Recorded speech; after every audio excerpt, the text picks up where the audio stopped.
வந்து நம்ம வீட்டில் பிரியாணி பண்ண போகிறோம். சீரக சம்பா ரைஸ் வச்சு பிரியாணி பண்ண போகிறோம். அதுக்கு என்னென்ன இன்க்ரீடியன்ட்ஸ் தேவைன்னு சொல்லி எடுத்து வச்சுருக்கோம். இங்கே வாங்க. அதுக்கு வந்து பார்த்திங்கன்னா ஃபஸ்ட்டு பிரிஞ்சி இலை, அன்னாசிப்பூ, கல்பாசி, பட்டை, கிராம்பு.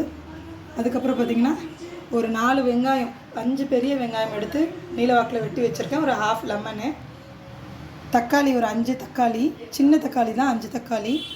அதுக்கப்புறம் வந்து ஒரு 2 கைப்பிடி அளவுக்கு புதினா, 1 கைப்பிடி அளவுக்கு கொத்தமல்லி, 2 சேர்த்து ஒன்றா வச்சுருக்கேன்.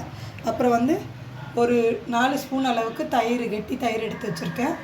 தேவையான அளவுக்கு ஒரு 2 ஸ்பூன் அளவுக்கு நெய், எண்ணெய் வந்து தேவையான அளவுக்கு சேர்த்துக்கோங்க. அப்புறம் வந்து பிரியாணிக்கு தேவையான உப்பு, ரெட் சில்லி பவுடர் வந்து ஒரு ஸ்பூன் எடுத்து வச்சுருக்கேன். 4 பச்சை மிளகா. சிக்கன் வந்து இது ஒரு 3/4 கிலோ சிக்கன் எடுத்து க்ளீன் பண்ணி எடுத்து வச்சுருக்கேன். ரைஸ் வந்து பார்த்திங்கன்னா இன்றைக்கி சீரக சம்பா ரைஸில் பண்ணலான்னு சொல்லி இந்தியா கேட் சீரக சம்பா ரைஸ் வாங்கி வச்சுருக்கோம். எப்படி வருதுன்னு தெரியலை. சரி வாங்க வீடியோக்குள்ளே போகலாம். இது வந்து பார்த்திங்கன்னா சிக்கன் 65க்காக சிக்கன் ஒரு பக்கம் மேரினேட் பண்ணி எடுத்து வச்சுருக்கேன். அது கொஞ்சம் ஊறுறதுக்குள்ளே பிரியாணி ரெடி பண்ணிவிடுவோம். ஸோ பிரியாணி ஸ்டார்ட் பண்ணலாம். குக்கரில் தான் வைக்க போகிறேன் இன்றைக்கி. பால் நல்லா சூடாயிடுச்சு. தண்ணி கொஞ்சம்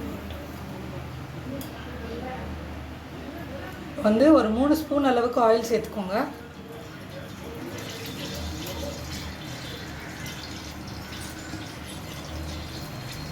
நெய் எடுத்து வச்சுருக்கோம் இல்லைங்களா, அதையும் சேர்த்துக்கோங்க.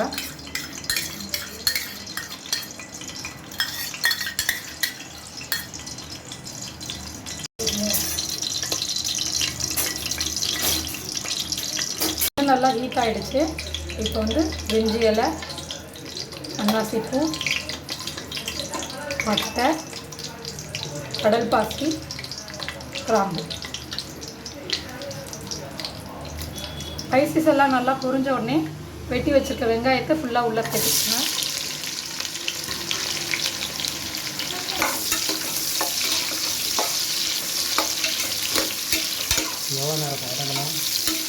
ஒரு 5 நிமிஷம் ஹை ஃப்ளேமில் வச்சு குக் பண்ணிங்கன்னா ஒரு 5 நிமிஷத்துலேருந்து ஒரு 7 நிமிஷத்துக்குள்ளே நல்லா வதங்கி வந்துடும்.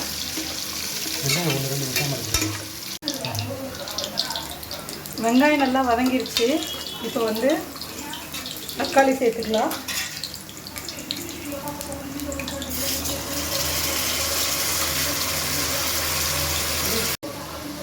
தக்காளி போட்ட உடனே இதில் வந்து உப்பு சேர்த்துக்கோங்க. அப்போ தான் தக்காளி வந்து கொஞ்சம் சீக்கிரமாக நல்லா வதங்கி வரும்.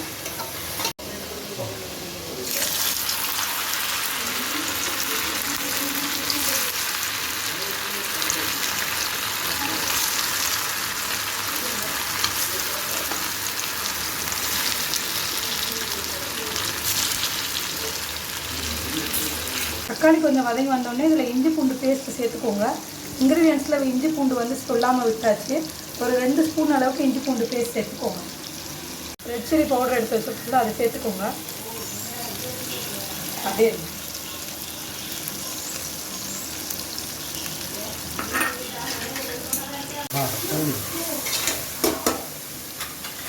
இப்போ வந்து இந்த பச்சை மிளகா நீள் வாக்கில் வெட்டி வச்சுருக்கேன், அதையும் எடுத்து சேர்த்துக்கோங்க. 4 பச்சை மிளகா.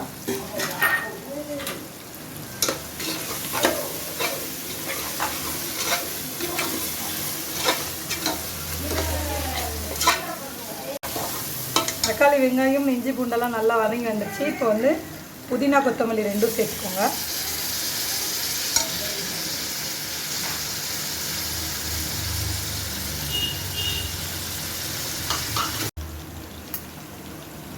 அடுத்து வந்து புதினா சேர்த்ததுக்கப்புறம் ஒரு 3 ஸ்பூன் அளவுக்கு, 3லேருந்து 4 ஸ்பூன் புளிப்புக்கு ஏற்ற மாதிரி சேர்த்துக்கோங்க தயிர்.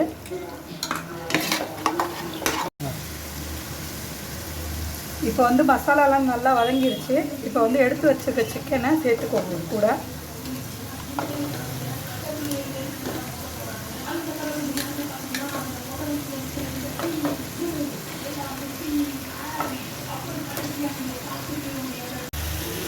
இப்போ வந்து கறி நல்லா வெந்துட்டுருக்கு அந்த பக்கம். இந்த லெமன் வந்து ½ லெமன் எடுத்து வச்சுருக்கோம் இல்லைங்களா, அதை வந்து ஜூஸ் மட்டும் எடுத்து, ஏன்னா சீடெல்லாம் சேர்ந்துடும், அதுக்காக ஜூஸ் மட்டும் தனியாக எடுத்து அந்த லெமன் ஜூஸும் இது கூட சேர்த்துக்கோங்க. சிக்கன் 65 ஒரு பக்கம் ரெடி ஆயிடுச்சு, அதையும் எடுத்துக்கலாம்.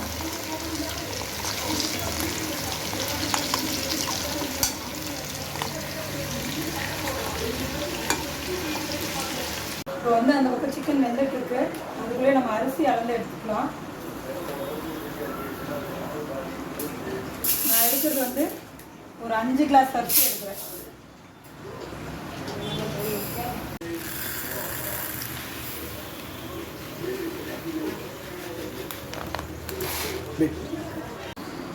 இப்போ வந்து பிரியாணிக்கு தேவையான அளவுக்கு தண்ணி சேர்த்துக்கலாம். மொத்தம் 5 கிளாஸ் அரிசிக்கு வந்து 7.5 கிளாஸ் தண்ணி, 1க்கு 1.5 அளவில் தண்ணி சேர்க்க போகிறோம்.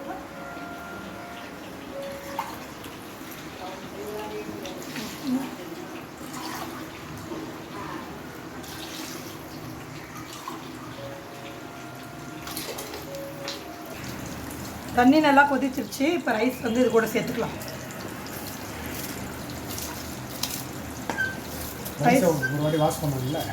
ரைஸ் வாஷ் பண்ணி எடுத்து வச்சுருக்கேன் ஆல்ரெடி. தண்ணி இல்லாமல் சேர்த்துக்கோங்க. ஒரு நிமிஷம். ரைஸ் சேர்த்த உடனே அதில் வந்து கொஞ்சோண்டு புதினா எடுத்து வச்சுருக்கேன். குக்கர் மூடுறதுக்கு முன்னாடி இந்த புதினா கொஞ்சம் மேலே சேர்த்துக்கிட்டிங்கன்னா ஃப்ளேவராக இருக்கும். புதினா சேர்த்துட்டு குக்கர் க்ளோஸ் பண்ணி ஒரு 2 விசில்.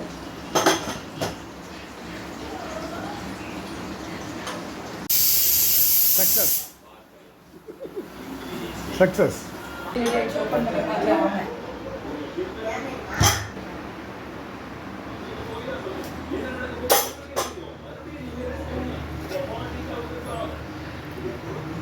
ஸோ பிரியாணி ரெடி ஆகிடுச்சு. சீரக சம்பா பிரியாணி வந்து நார்மலாகவே சீரக சம்பா ரைஸ் வந்து கொஞ்சம் டேஸ்ட்டாக இருக்கும். சூப்பரான சீரக சம்பா பிரியாணி ரெடி ஆகிடுச்சு. இருங்க, வாய் வேலை பண்ணுங்க. உப்பு கரெக்டாக இருக்கான்னு பார்த்துக்கலாம்.